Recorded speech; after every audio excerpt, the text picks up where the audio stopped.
Welcome to Kenton's videos. Enjoy the video. You start by disconnecting the negative battery cable to avoid sparks. Once done, remove the engine cover and visually confirm the alternator's position on the passenger side. Use a ratchet on the belt tensioner to release the serpentine belt. Make sure to note or photograph the belt routing for reinstallation. Then, remove the electrical connectors and the small harness clip. Label them if needed, so you know what goes where when you get to the new unit. You should now unbolt the alternator's mounting bolts while supporting the unit so it doesn't fall. One or two bolts may be hard to access, so use extensions or swivel sockets. Once free, carefully pull the alternator out, then transfer any brackets or heat shields to the new unit.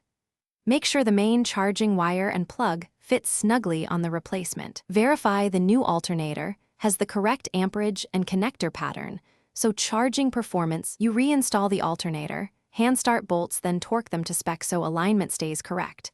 Reinstall the serpentine belt and ensure proper tension. Reconnect the negative battery terminal, start the engine, and measure charging voltage at the battery. Expect about 13.8 to 14.6 volts.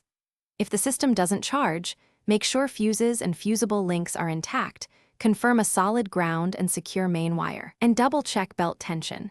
Those steps resolve most non-charging issues.